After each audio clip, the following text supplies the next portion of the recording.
आज समोरच्या पॅनलमध्ये जे काही उमेदवार असतील त्यांना जर कामाच्या बाबतीत जर बघितलं, एकाही व्यक्तीला त्यामधला कामाचा अनुभव नाही आहे.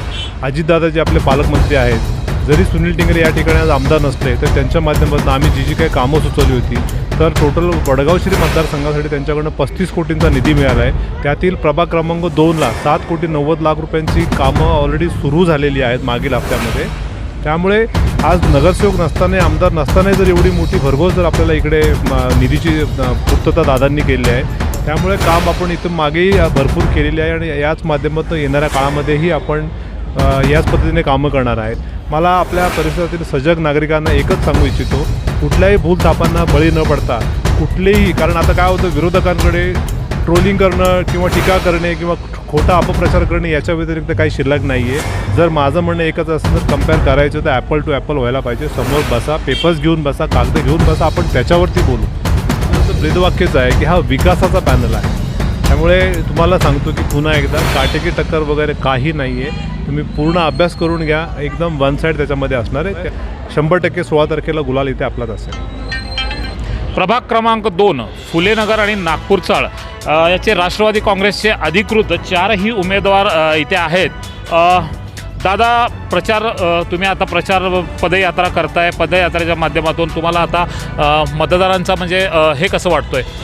अगदी उत्कृष्ट असा मतदारांचा आम्हाला इथं प्रतिसाद आहे. आता आपण जवळपास पाहिलं तर जो पदयात्रा ज्या आहेत त्याचं शेवटच्या टप्प्यामध्ये आज आम्ही आहोत. जवळपास संपूर्ण प्रभाग आमचा कव्हर करून झालेला आहे, सगळीकडे गाठीबिठी झालेल्या आहेत आणि एकंदरीत लोकांचा उत्साह पाहता, कारण ही परिस्थिती केव्हा उद्भवते, तुम्हाला ज्यावेळेस लोकांनी निवडून दिलं असतं त्यावेळेस तुम्ही चांगल्या पद्धतीने कामं करतात, त्यानंतर तुम्ही एक ताट मानेने लोकांना तिथं फेस करू शकतो आणि त्याच अनुषंगाने आम्ही ज्या ठिकाणी फिरतोय अतिशय चांगला प्रतिसाद लोकांचा मिळतो आणि त्यांच्याकडनं आम्हाला आमचं स्वागत केलं जात आहे. तुम्ही शीतलताई, तुम्ही मागील टर्ममध्ये नगरसेविका राहिलेला आहेत. आत्ता या घडीला कुठला मुद्दा घेऊन, कुठल्या समस्यांचं म्हणजे कुठला मुद्दा घेऊन तुम्ही प्रचारात आता उतरताय सगळेजण?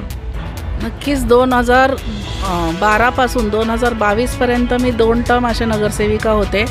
गेले 4 वर्ष जी कामं काही झाली नाही प्रशासक राज्य असल्यामुळे, तर प्रथमतः ती कामं फोकस करणारे आणि नंतर मग खूप असे विजन आहेत, जसे की महिला सबलीकरण केंद्र आपल्याला ओपन करायचं आहे, ससूनच्या धर्तीवर एक हॉस्पिटल ओपन करायचं आहे आणि रस्ते पण जे आपला विश्रांतवाडीचा जो चौक आहे तिथं जो ट्रॅफिकची कोंडी होती आहे त्याच्यामुळे सुनीलांना टिंगरे यांनी भरघोस असा प्लॅन केलेला आहे. तर तो प्लॅन लवकरात लवकर कसं अंमलात येईल त्याच्यावर भर घालणार आहे.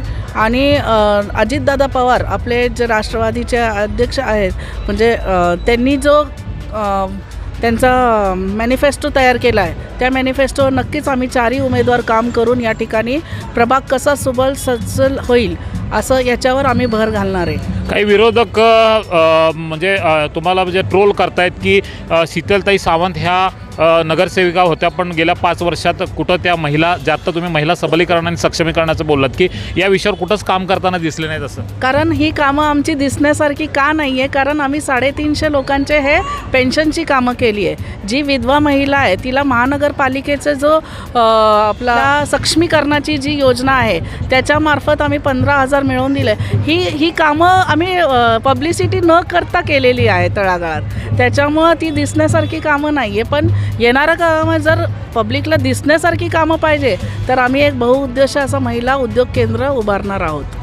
तुम्ही उपमहापौरांच्या पत्नी आहात आणि त्यांच्या अनुभवाचा तुम्हाला काय या निवडणुकीत फायदा होईल असं का वाटतं का? सर, नक्कीच मी त्यांच्या अनुभवावरती अवलंबूनच आणि त्यांच्या विकासाच्या दिशेने त्यांनी जी कामं केलेली गेली 3 दशकं त्यानुसारच मी आता पुढे माझी वाटचाल करणार आहे. आणि माझे जे सहकारी आहेत आत्ता या पॅनलमध्ये, जे टिंगरे झाले, सावंत झाले आणि डॉक्टर सिद्धार्थ धेंडे यांचा प्रचंड अनुभव, त्यांनी फक्त आणि फक्त विकासावरती भर दिलेला आहे त्यांच्या काळामध्ये. आणि याच्या पुढेही आता ज्या पक्षामध्ये मी आहे राष्ट्रवादी, तर त्यांचं ब्रीदवाक्यच आहे, काम करत आलो, काम करत राहू. त्याच्यावरतीच मी ठाम आहे आणि आम्ही फक्त विकासावरती भर देणार आहे आणि याच्या पुढे विकासावरतीच बोलणार आहोत आणि विकासावर काम करणार आहोत. नक्कीच माझ्यासोबत आता एक तरुण चेहरा आहे, रवी टिंगरे. तुम्ही आता एक तरुण आहात, यंग जनरेशन तुमच्या पाठीमागे आहे. तरुणांचा प्रतिसाद कसा आहे तुम्हाला? तरुणांचा खूप चांगला प्रतिसाद आज मला बाहेर बघायला मिळत आहे प्रभागामध्ये. कारण ह्याचं एकच आहे की मी त्यांच्यासाठी जे 24 तास अवेलेबल असतो, त्यांची काय कामं असतील, काय समस्या असतील, अडचणी असतील, त्या सोडवण्यासाठी मागच्या 12-15 वर्षापासून मी त्यांच्याकडे अवेलेबल आहे, त्यांना घरातला वाटतो. त्यामुळं तरुणांचा तसेच ज्येष्ठांचा, महिलांचा असा उत्कृष्ट प्रतिसाद मला मिळत आहे. नक्कीच. दादा, तुम्ही आता आमदार जे माजी आमदार बंधू म्हणून आहात आणि अजित पवार गटाचे जे शहर अध्यक्ष पण त्यांचे बंधू आहात, या माध्यमातून ही निवडणूक जी आहे तुमच्यासाठी खूप तुमच्या पॅनलसाठी महत्त्वाची आहे. आणि मला असं वाटतं की ही लढत जी आहे राष्ट्रवादी काँग्रेस आणि भारतीय जनता पार्टी हे दोन गटामध्ये काटेकी टक्कर होण्यासारखी लढत आहे. म्हणजे संपूर्ण पुणे महानगरपालिकेचं लक्ष, शहराचं लक्ष या प्रभागाकडे आहे. तर मतदारांना आज गेली 8 वर्षे झाले की मतदान करण्याचा कुणालाही म्हणजे संधी मिळालेली नाही आहे. आणि 15 जानेवारीला लोकशाहीचा मोठा उत्सव होणार आहे. तर नागरिकांना तुमच्या माध्यमातून, तुमच्या पॅनलच्या माध्यमातून तुम्ही काय आवाहन कराल? सर्वप्रथम मी आपल्याला एक सांगू इच्छितो की काटेकी टक्कर वगैरे असं आपल्या प्रभागामध्ये काही तुम्हाला दिसणार नाही आहे. तुम्ही जर पूर्व इतिहास बघितला तर आज समोरच्या पॅनलमध्ये जे काही उमेदवार असतील त्यांना जर कामाच्या बाबतीत जर बघितलं, एकाही व्यक्तीला त्यामधला कामाचा अनुभव नाही आहे. आम्हाला जो आहे या परिसरामध्ये आज जिथे आपण थांबलेलो आहे, हा जरी आमच्या जुन्या प्रभागामध्ये नवीन हा ॲड केलेला असेल, याही ठिकाणी आमची कामं झालेली आहेत.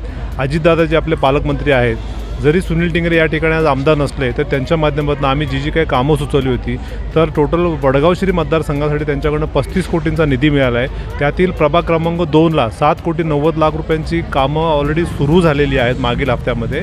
त्यामुळे आज नगरसेवक नसताना, आमदार नसताना जर एवढी मोठी भरघोस जर आपल्याला इकडे निधीची पूर्तता दादांनी केली आहे, त्यामुळे काम आपण इथं मागेही भरपूर केलेली आहे आणि याच माध्यमातून येणाऱ्या काळामध्येही आपण याच पद्धतीने कामं करणार आहेत.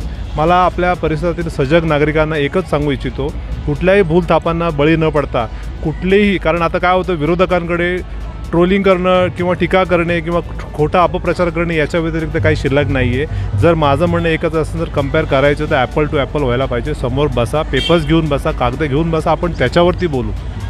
उगीचंच हवेमध्ये गोळ्या मारण्यामध्ये आम्ही हे करत नाही. तर सजग नागरिक जे आहेत नक्कीच आपल्या मतदानाचा हक्क जो आहे 15 तारखेला राष्ट्रवादी काँग्रेस पक्षाला भरघोस मतांनी मतदान करतात. आम्ही कामांच्या जीवावर लढत आहोत. आज प्रत्येक नागरिक या ठिकाणी सांगतील की 4ही आम्ही उमेदवार असे आहोत की फोन केलं की हजर राहतो. जागेवर प्रॉब्लेम सॉल्व्ह करण्यात आमची 4ही उमेदवार अनुभवी आहोत. विकासाच्या मुद्द्यावरच आमही बोलणार आहे या ठिकाणी. आमच्या पॅनलचं ब्रीदवाक्यच आहे की हा विकासाचा पॅनल आहे.